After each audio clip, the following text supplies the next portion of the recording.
Assalamu alaikum wa rahmatullah wa salatu wa salamu ala ashrafil mursalin sayyidina wa nabiyyina wa habibina Muhammadu Rasulillahi sallallahu alaihi wasallam. Yan uwa mu ne kowa da kowa fatan alkhairi, sannan muna muku barka da sake kasancewa da mu a cikin wannan channel mai albarka.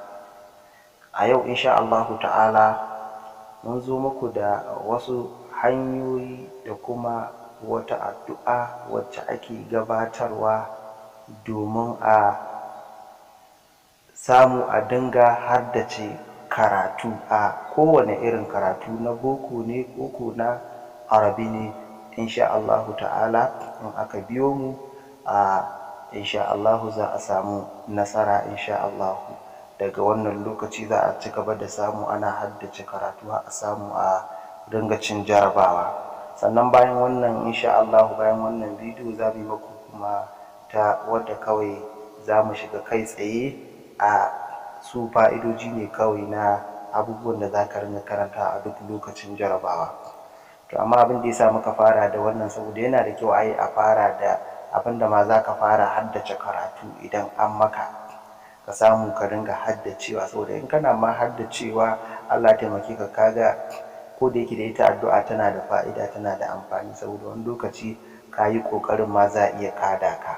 To shi yasa dai ita ma bayan wannan insha Allah za mu kawo abubuwan da ya kamata a yi a lokacin jarabawa bayan wannan na haddar karatun da ikon Allah. To da farko dai kamar yadda muka sani, kamar yadda malam ke faɗa, malam mai ta'alimi ke faɗa, yana cewa ala la tanalul ilma illa bi sittatin: diqa'un wa hirsun wa istibarun wa bulgatun wa irshadul ustaz wa tuliz zaman. Yana cewa ba a samun karatu sai da abu shidda. Sai ce zika'un, to wato abin da ke zika'un ya kasance ita ƙwalwarka, wato koya ne idan an yi karatun kana cafka, kana ɗan riƙewa, kana ɗan kamawa, koya ne kana ɗan ganewa, koya ne kana ɗan ganewa idan an yi. Wa hirsin, sannan kuma ya kasance kana kwaɗayin abin, kana kwaɗayin karatun. Kowane irin karatu za ka yi kasance kana da ra'ayi, ba tilasta ka aka yi ba, kana da ra'ayi, kana da kwaɗayi, kana so ka yi. Sannan wastibaru, sannan akwai natsuwa. Yana da kyau duk lokacin da ka je a makaranta ta karatu na boko ne koko na zamani ne, wato boko, yana da kyau ka samu nutsuwa, ka samu nutsuwa.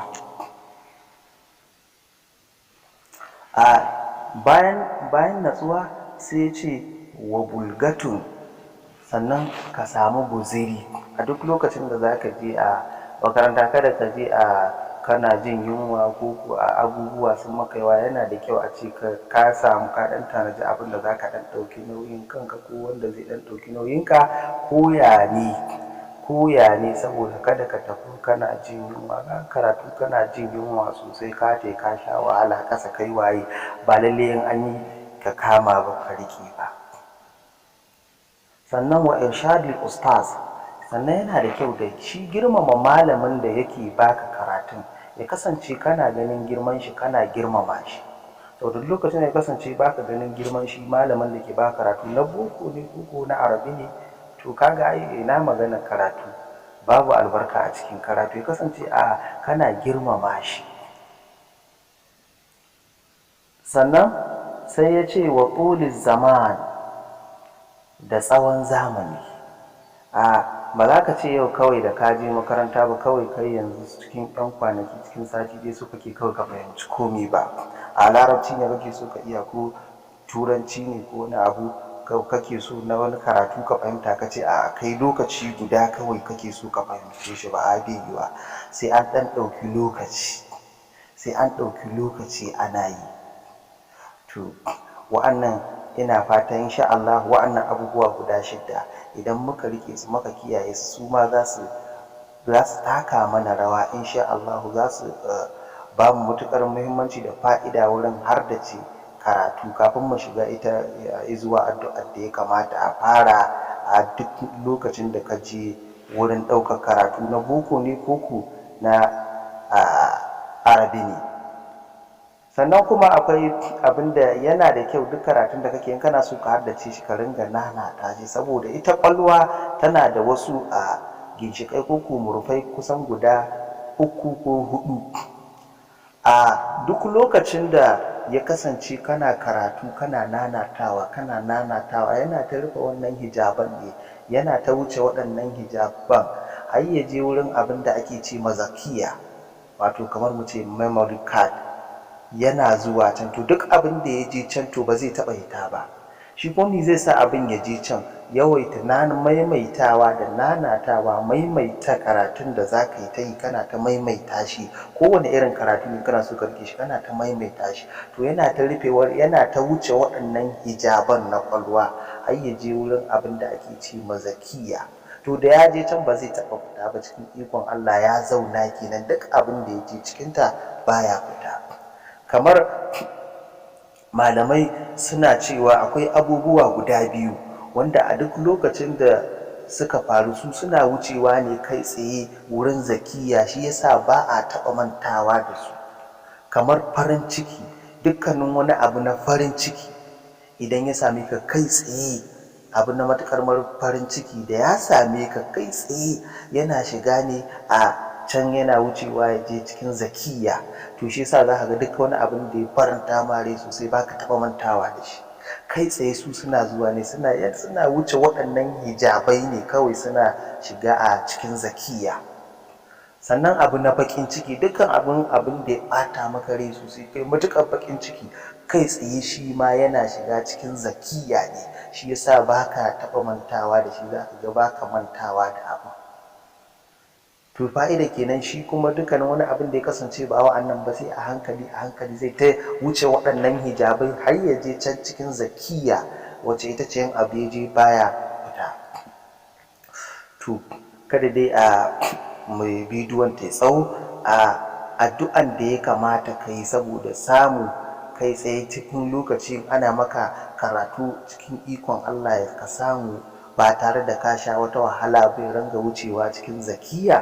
To addu'ar da ake yi a duk lokacin da ka je wurin ɗaukan karatu, za ka karanta wannan addu'a ƙafa 3 bayan an tashi an kammala karatun ka karanta ta ƙafa 3, insha Allah za ka ringa haddace karatu, za ka samu kowane irin ilimi. Wannan addu'a ita ce Allahumma aftah alayya futuhal arifina, Allahumma aftah alayya futuhal arifina bi hikmatika wanshur alayya rahmataka wa dhakkirni ma nasitu ya zal jalal wal ikram. Ka karanta wannan addu'a duk lokacin da ka je wurin karatu ƙafa 3, lokacin da za a kafin wato malamin da lecturer da ku malamin ku ya zo, ka karanta wannan addu'a a cikin zuciya ƙafa 3, ko kafin ka fara ɗaukar karatu na addini yana da kyau ka karanta ta ƙafa 3, bayan an tashi ka karanta ta ƙafa 3. To insha Allahu ta'ala za ta taimaka ma wurin duk abin da ka karanta kai tsaye ya wuce ya dai cikin zakiya. Duk abin da ake karanta maka insha Allahu zai je can da ikon Allah da izinin Allah. Sannan insha Allahu za mu kawo addu'o'i da sirrika wanda ya kamata a yi a duk lokacin da za a shiga jarabawa domin a samu nasara, saboda wani lokaci ka yi ƙoƙarin kuma za a iya kada ka. To duk saboda kauda irin wannan matsalolin insha Allah za mu kawo sirrika da addu'o'in da ya kamata a yi a duk lokacin da za a zauna jarabawa. Insha Allah ko da ka rubuta ma ba daidai ba insha Allah za a samu nasara. Ma'assalam, insha Allah sai mun sake kasancewa da ku.